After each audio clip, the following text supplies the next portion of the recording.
क्या आप जानते हैं कि बिना एक भी गोली चलाए, बिना किसी बम धमाके के आपके देश की संप्रभुता को अंदर ही अंदर कैसे खोखला किया जा रहा है? जिस दुकान से आप रोज राशन खरीदते हैं, जिस रसूखदार को देखकर आप सोचते हैं कि वाह क्या बिजनेस है, क्या पता उसी चमचमाती दुकान के पीछे देश के खिलाफ एक खौफनाक साजिश की स्क्रिप्ट लिखी जा रही हो। बिहार का किशनगंज जिला संवेदनशील भारत नेपाल सीमा।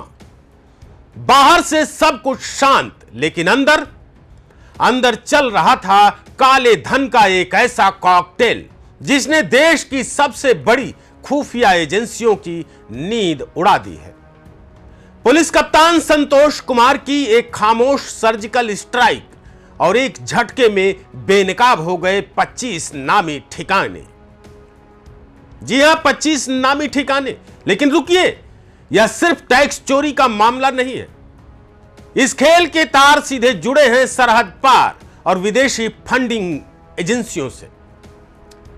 आज की यह रिपोर्ट में हम एक एक सबूत को, एक एक आंकड़े को आपके सामने ही डिकोड करेंगे और बताएंगे कि कैसे समाज सेवा और शिक्षा की आड़ में देश की सुरक्षा से खिलवाड़ हो रहा था। नमस्कार साथियों, स्वागत है आपका YBN बिहार झारखंड में और मैं हूं आपका दोस्त अजीत आनंद। साथियों, आज जो सच मैं आपके सामने रखने जा रहा हूं उसे सुनकर आपका खून खौल उठेगा। हम अक्सर सीमा पर फेसिंग और जवानों को देखते हैं, लेकिन सरहद के इन आर्थिक दुश्मनों का क्या, जो हमारे बीच रहकर हमारी ही धरती पर, हमारी ही धरती का नमक खाकर गद्दारी का नेटवर्क चला रहे। इस वीडियो को आखिर तक देखिएगा, क्योंकि बीच में एक ऐसा चौंकाने वाला मोड़ आने वाला है जो आपको सोचने पर मजबूर कर देगा कि क्या हमारे आसपास दिखने वाली हर चीज वैसी ही है जैसी वो दिखाई देती है। अब जरा क्रोनोलॉजी समझिए। किशनगंज कोई आम जिला नहीं है। यह सिलीगुड़ी कॉरिडोर यानी देश के उस चिकन नेक के बेहद करीब है जो पूरे नॉर्थ ईस्ट को भारत से जोड़ता है। इस बेहद संवेदनशील इलाके में अचानक कुछ दुकानों, कुछ एनजीओ और कुछ निजी शिक्षण संस्थानों के बही खातों में करोड़ों रुपयों का ऐसा ट्रांजैक्शन दिखने लगता है जिसका कोई माई बाप नहीं है। जनता के मन में उठने वाले कुछ सीधे और तीखे सवाल जो आज मैं सिस्टम से पूछना चाहता हूं। पहला सवाल, एक छोटे से सीमावर्ती इलाके के व्यापारियों के खातों में करोड़ों रुपए बिना किसी ठोस व्यापार के कहां से आ रहे थे? दूसरा सवाल, टैक्स चोरी और फर्जी पैन कार्ड के सहारे बनाए गए इन 25 ठिकानों का आखिर असली आका कौन है? तीसरा और सबसे खतरनाक सवाल, क्या इन पैसों का इस्तेमाल सरहद पार से होने वाली किसी बड़ी राष्ट्र विरोधी गतिविधि की फंडिंग के लिए किया जा रहा था?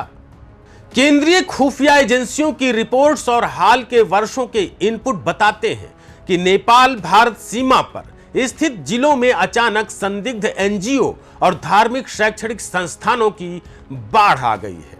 किशनगंज पुलिस को भी इसी तरह के इनपुट मिले थे। एसपी संतोष कुमार ने बिना किसी शोर शराबे के स्थानीय पुलिस और खुफिया विंग की एक ज्वाइंट टीम बनाई।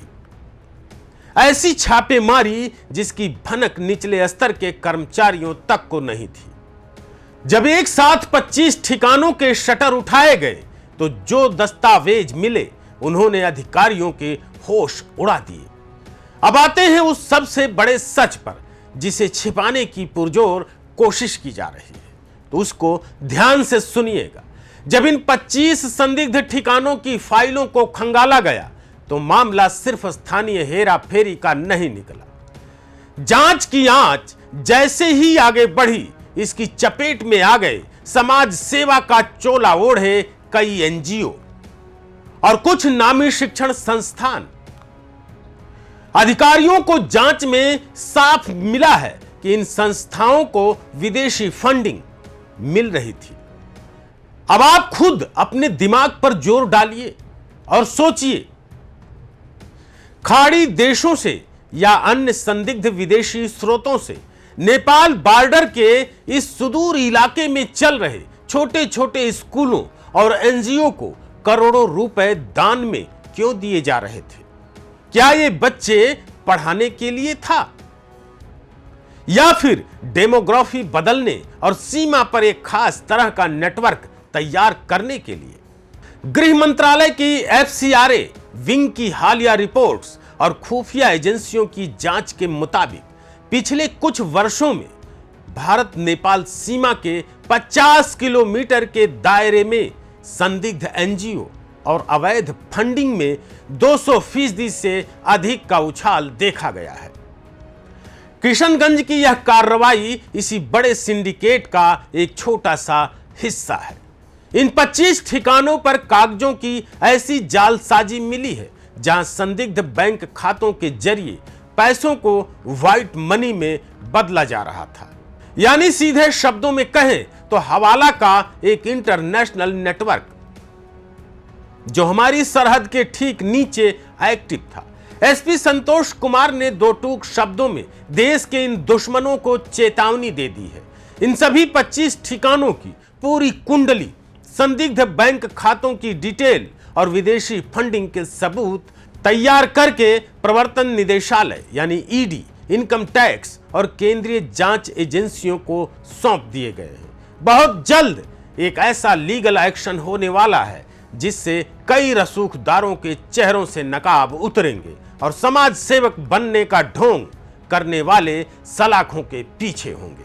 देश की सुरक्षा सिर्फ सीमा पर खड़े जवान की जिम्मेदारी नहीं है। देश के अंदर छिपे इन आर्थिक दीमकों को पहचानना और उन्हें कुचलना सबसे ज्यादा जरूरी है, क्योंकि गद्दार जब घर के अंदर छिपे हों तो जंग जीतना मुश्किल हो जाता है। इस पूरे मामले पर आपकी क्या राय है? क्या आपको भी लगता है कि सीमावर्ती इलाकों में चल रहे ऐसे सभी एनजीओ और संस्थानों की नेशनल लेवल पर स्क्रूटनी होनी चाहिए? अपनी राय नीचे कमेंट बॉक्स में जरूर लिखें। और हां, अगर चैनल पर आप नए हैं तो सब्सक्राइब किए बिना मत जाइएगा। जय हिंद, जय बिहार।